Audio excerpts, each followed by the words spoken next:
안녕하세요. 여행을 읽어주는 남자, 너 어디까지 가봤니?입니다. 이번 에피소드는 SK렌트카에서 렌트카 빌리기입니다. 제주도에 갈 때마다 가장 고민되는 게 아마 렌트카가 아닐까 해요. 숙소는 저 같은 경우는 거의 숙박한 호텔을 가는 경우가 많거든요. 특별한 목적이 있거나 대중교통을 이용해서 다니는 경우가 아니라면 대부분은 렌트카를 빌려서 다니기 때문에 숙소 위치는 그렇게 중요하지 않게 되더라고요. 대부분 관광이 목적이기 때문에 숙소는 저렴하면 되는 것 같아요. 그래서 경험해본 저렴한 숙소 위주로 지내게 되더라고요. 그런데 렌트카는 조금 신경 쓰이는 편이에요. 처음에는 티몬이나 쿠팡 같은 곳에서 저렴한 렌트카를 예약했는데 요즘은 조금 안정된 회사를 찾으려고 노력하게 되더라고요. 그래서 고심한 끝에 이번에 이용한 회사는 SK렌트카예요. 저는 처음에 아주렌트카 또는 AJ렌트카로 예약하려고 알아봤어요. 그런데 AJ렌트카를 SK에서 인수했는지 SK렌트카로 링크가 되더라고요. 서울로 돌아가는 표를 환불 처리한 후 렌트카를 찾으러 갔어요. 원래는 게이트 5번으로 나가면 된다고 하는데 코로나 바이러스 때문에 제주도에 들어온 관광객의 동선을 파악하기 쉽게 하기 위해 게이트 3번을 통해서 나가라고 하더라고요. 게이트 5번으로 나가나 3번으로 나가나 별 차이는 없지만 그래도 안내사항을 준수하는 게 좋을 것 같았어요. 계양역에서부터 계속 마스크를 거의 2시간 가까이 착용했어요. 제주의 신선한 공기를 마시고 싶었지만 그럴 수 없었어요. 그래도 안전하게 여행하는 게 우선이니까요. 제주에 왔다는 것을 야자수를 보고서야 느낄 수 있었어요. 제주공항에 내리면 야자수가 있잖아요. 이걸 보는 순간 제주도에 왔구나라는 생각이 항상 들더라고요. 그리고 요즘은 인기가 한물가기는 했지만 제주도의 상징 하루방이 저희를 반겨주더라고요. 어느 날부터인가 제주도 하면 하루방보다는 멋진 카페나 인스타에 멋지게 나오는 풍경 등이 더욱더 젊은 사람들 사이에 각광받고 있는 것 같아요. 하루방은 어릴 적 추억인 것처럼 기억 속 어디엔가 깊숙이 보관되어 진 것 같은 느낌이 들었어요.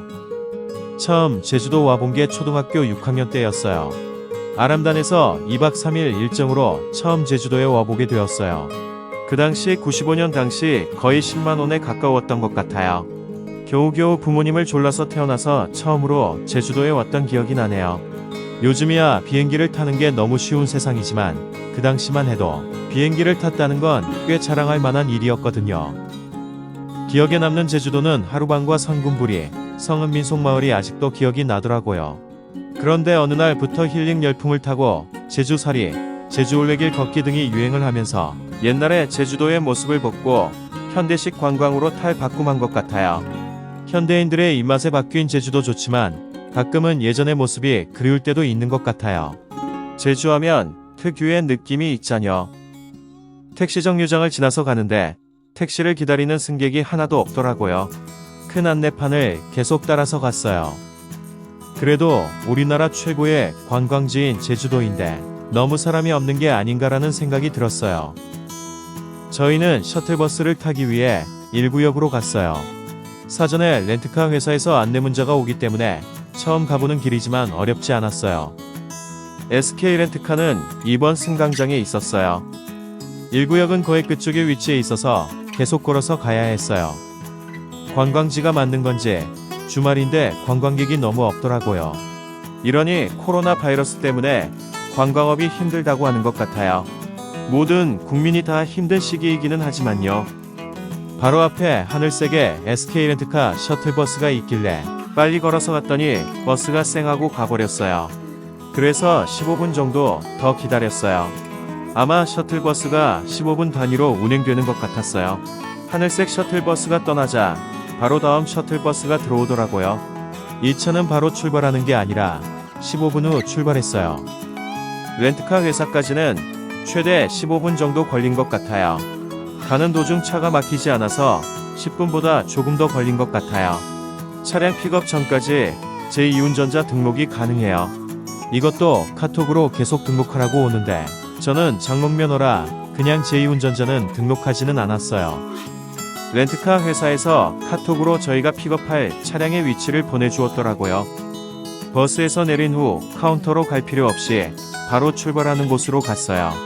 보험은 사전에 완전자차로 가입했고 운전면허 번호 등 관련 서류는 예약 시 다 인터넷에 저장해 두었기 때문에 카운터를 거칠 필요 없이 바로 차를 픽업할 수 있었어요. 렌트카 회사에서 보내준 약도를 따라서 가니 차량이 준비되어 있었어요. 차 키는 차 안에 있었고요. 그리고 신기한 게 연료를 가득 찬 상태로 차를 빌려주는 게 아니었어요. 렌트카 회사를 나가기 전에 출구에서 직원이 면허증과 연료량을 한 번 더 체크해요. 만약에 인수받을 때 연료보다 더 넣어서 반납할 경우 은행 계좌로 기름비를 환불해 주더라고요. 완전 신개념이라 살짝 어리둥절해지더라고요. 마티즈나 레일을 빌리고 싶었는데 예약이 안 되어서 소형차 중 제일 작은 것을 선택한다는 게 K3로 빌리게 되었어요. 차량 내부도 깨끗하고 상큼한 향기도 났어요. 키는 시거제 꽂는 곳, 물건 봉관하는 곳에 있었어요. 그리고 반납할 때 주소로 검색하라고 나오는데 티맵으로 렌트카 회사 이름을 검색하니 바로 나오더라고요. 그리고 차량에 부착된 내비보다는 티맵을 사용하는 것을 추천해요. 출구를 따라서 가니 출구에서 직원이 면허증을 확인하고 연료를 체크해요. 그리고 사인만 하면 모든 렌트카 픽업 과정이 끝나게 돼요. 차량에도 핸드폰 거치대가 있는데 아빠가 핸드폰이 눈에 안 들어온다고 해서 제가 가져간 핸드폰 거치대를 앞유리에 부착했어요. 그리고 다음날 제가 핸드폰을 충전하려고 차에 연결을 하니 제 폰을 차가 인식해서 내비에 제 핸드폰이 뜨더라고요. 전 차가 없어서 아이폰에 이런 기능이 있는지도 모르고 살았는데 카플레이 기능이라고 핸드폰을 차에 연결하면 차에서 티맵, 구글맵 등을 이용할 수 있더라고요. 이 화면은 차에 핸드폰 충전잭을 연결하니 이렇게 어플이 뜨더라고요. 그리고 티맵을 연결해서 이용하니 엄청 편했어요. 가끔 티맵이 연결 오류를 일으키기도 했지만 따로 앞유리창에 부착할 필요 없으니 앞 시야도 깨끗하고 편했어요. 역시 점점 기계들이 사용하기 편하게 발전하는 것 같아요.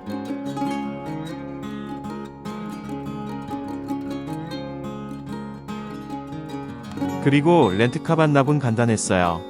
이른 시간이라 걱정은 되기는 했거든요. 저희는 8시가 못 되는 시간에 반납해야 했는데 그때도 차량 반납이 가능했어요. 제주 지점 영업시간은 오전 6시부터 오후 10시까지인데 공항에서 렌트카 사무소에 오는 첫 버스는 7시 30분부터 있더라고요. 저희는 반납하고 공항까지 셔틀버스를 타고 가기 위해 잠시 기다렸어요. 반납하는 차량은 내비를 따라서 오시면 바닥에 반납이라는 글을 보고서 따라가시면 되세요. 그리고 차량을 반납하니 유류비 환불 계좌를 등록하라고 문자가 오더라고요. 계좌를 등록하며 며칠이 지나니 9,000원 정도 반납되었더라고요.